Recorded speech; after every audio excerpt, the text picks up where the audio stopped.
করেছেন আর নামাজ পড়ে আল্লাহর কাছে দোয়া করেন, ও আল্লাহ তুমি আমার জীবনের ফুলের বাগান সাজাবার জন্য একটা নেককারিনী মেয়ে আমারে দিয়া দাও।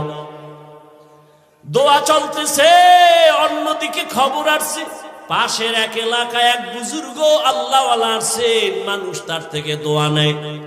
দৌড়ায় গেল, ফজরের নামাজ পড়লো, সালাম দিয়া বলেন হযরত আমি আপনার একটু নেক দোয়া নিতে আসছি, দোয়া করেন। ও বাবা বিয়া করছুনি? কয় না। কেন করো না? তোমার ভাই কয়জন? এইজন। কয় ছোট ভাই কি করে? কয় বিবাহ করে সন্তান হয়েছে। তুমি কেন করো না? বড় ভাই দুই ফোঁটা চোখের পানি ছেড়ে কয় হুজুর আমি এমন একটা মেয়েকে বিয়া করতে চাই যেই মেয়েটা আমার হাত ধইরা জান্নাতের দিকে নিয়ে যাবে। হবে কিনা জানি না, তবে আমার মাওলার কাছে দোয়া ফেরত যাবে না, চোখের পানি ফেরত যাবে না। হঠাৎ মসজিদের মধ্যে হুজুরে বসে বসে এই ভাইয়ের সাথে কথা বলে, জানালার বাইরে থেকে একটা আওয়াজ আসতেছে, কচি কণ্ঠে একটা কন্যা সালাম দিছে, আসসালামু আলাইকুম হযরত কেমন আছেন? আমি এই এলাকার এক গরিবের কন্যা সন্তান, আপনার একটু দোয়া নেওয়ার জন্য আসছি। অনেকে দোয়া চায়, আমিও দোয়া চাই। কি দোয়া চাও মা? বয়স কত? এত। কয় তোমার বিবাহ হয়েছে কিনা? কয় না। কেন তোমার বিয়া হয় না? বয়সের সীমানা তো পারায়া যাচ্ছে। মেয়েটা ডাক দিয়া কয় হুজুর আমি আমার আল্লাহর কাছে দোয়া করতেছি, এমন একজন স্বামী আল্লাহ যেন আমারে দেয়, আমার হাত ধইরা যেন জান্নাতে নিয়ে যায়। তোমার আমার কাছে অভাব, আমার মালিকের কাছে কোনোটার অভাব নাই। হুজুর কয় রে যুবক, মাওলায় বুঝি তোর চোখের পানি কবুল করে ফেলছে, বিয়া করবিনি? বলে হুজুর আপনার দোয়া থাকলে আগাবো। হুজুর মধ্যে থাইকা এই মেয়ে ছেলের সাথে বিয়া করায় দিছে। এই যুবক নামটা শেষে কমু, বাসায় যেয়ে মোবাইল থেকে বের করবি, এই সান কফাইল্লা ফলা ডাকে। আর তুই কে? কি অর্জন করেছ জীবনে? এখন যদি মরে যাও কথার কথা, জানো তোর মা খুশি হবে? তোর কপাল এত খারাপ যে তুই এখন মরলে তোর শিক্ষক খুশি, হুজুরেরা খুশি। কেন? তোর চরিত্র আর ব্যবহারে মা বাবা শান্তিতে নাই।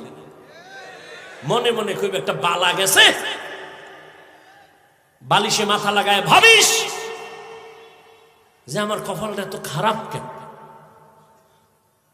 আমার মতোই তো যুবকে যুবক, তোমার মতো যুবক জীবনে মাদ্রাসার বারান্দায় যায় নাই, আলিফ বাতা পড়ে নাই, স্কুলে পড়ে, কলেজে পড়ে, চাকরি করে। সত্য কথাটা স্বীকার করো বাবা, বলো তোমার মতো জেনারেল লাইনের সন্তান যুবক স্কুল কলেজে পড়িয়া 5 বেলার নামাজ পড়ে, সত্য বলো আসেনি? আর বয়ানের দরকার নাই, তুমি নিজের জিজ্ঞাসা করো তোমার কপাল কেন এত খারাপ, তুমি কেন পারো না রে বাবা? এই পীরগঞ্জের ভেতরে এমন কি তোমার মতো ব্যবসায়ী নাই, দাড়িওয়ালা 5 ওয়াক্ত নামাজি? বলো বাবা তুমি কেন পারবা না? তোমার মতো যুবক জেনারেল লাইনে থাইকাও ব্যবসা করে, চাকরি করে, RAB, army, police, BDR, doctor, professor, engineer, OC, DC SP, 5 বেলার নামাজি দাড়িওয়ালা। সত্য কথা সাক্ষী দাও, আছে না নাই? তুমি নিজের বিবেকটাকে জিজ্ঞাসা করো তুমি কেন পারবা না? তোমার মতো যুবক নদীর মধ্যে মাছ ধরে, নামাজ ছাড়ে না, জিজ্ঞাসা করো বিবেকটাকে তুমি কেন পারো না? তোমার মতো যুবক রাস্তায় গাড়ি চালায়, নামাজ ছাড়ে না, বলো তুমি কেন পারো না? তোমার মতো যুবক ধান কাটে, জমিনে গিয়া নামাজ ছাড়ে না, গামছা বিছাইয়া তারপরে নামাজ পড়ে, বলো বাবা তুমি কেন পারবা না? ও পর্দার আড়ালের আম্মা জানেরা, বোনেরা, আপনাদের কপাল কত ভালো। আজকে এই পীরগঞ্জের স্টেজে 20টা ছেলের মাথায় পাগড়ি পরাইলাম, ওদের সিনার মধ্যে 30 পারা কোরআন জমা, আদর্শ লিপি 10 পৃষ্ঠার একটা হাফেজ বাংলাদেশ ঘুইরা পাইবা না। আর 30 পারা কোরআন 8 বছরের সন্তানের সিনায় মাত্র 6 মাসে মুখস্থ। ওদের মা বাবার মতো আজকে ঈদের আনন্দে আর কেউ নাই। ওর মা বাবা যে আজকে ঈদের আনন্দে আছে, আমার ছেলে হাফেজ হাজারো হাজারো মানুষের সামনে আজকে পাগড়ি নিল।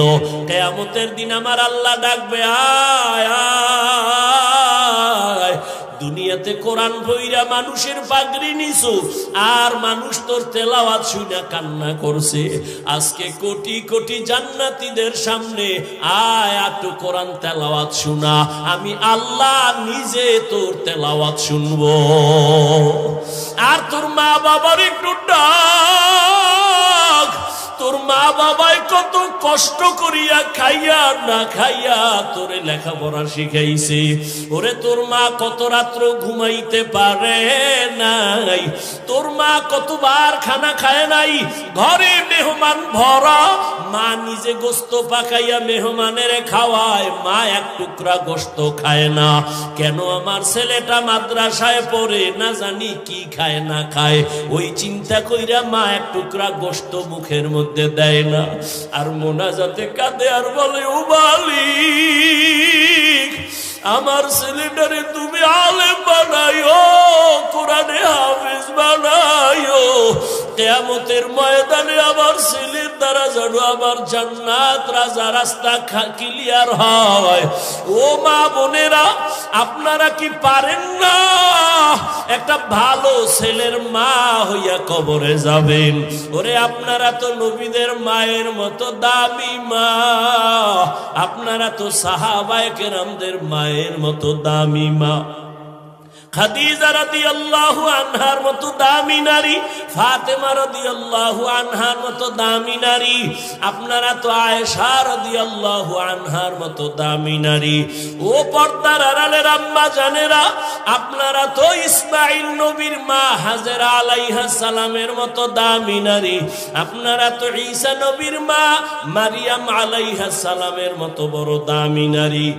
এই দুনিয়ায় বড় আল্লাহর দুশমন ফেরাউন আল্লাহর সাথে বেয়াদবি আর চ্যালেঞ্জ কইরা নিজেরে খোদা দাবি করলো। জানা থাকলে একটু বলেন আপনারা, সেই বেঈমানের ঘরে তার স্ত্রীকে?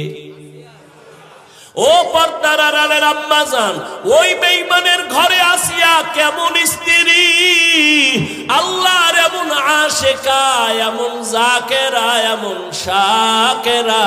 রহমতের নবী বলেন, কিয়ামতের দিন জান্নাতে আসিয়ার সাথে আমার বিয়া হয়ে যাবে।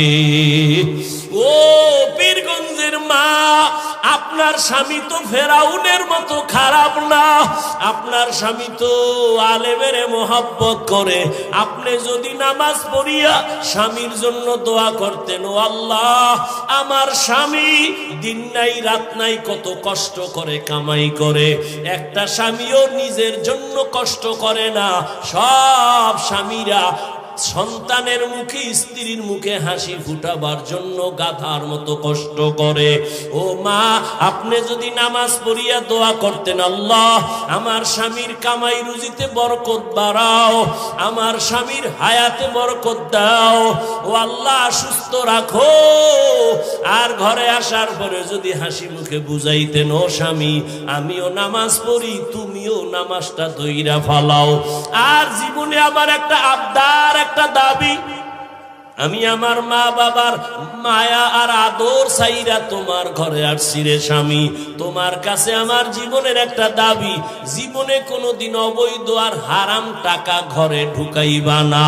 হারাম টাকার অবৈধ টাকা খাইয়া আমাদের রক্ত নাপাক করব না, আমাদের সন্তানদের রক্ত নাপাক করব না। এরে আম্মা জান, স্বামীটাকে যদি বুঝাইতেন, আপনার স্বামী জীবনেও অবৈধ হারাম টাকা ঘরে নিত না, 5 ওয়াক্ত নামাজ পড়তো।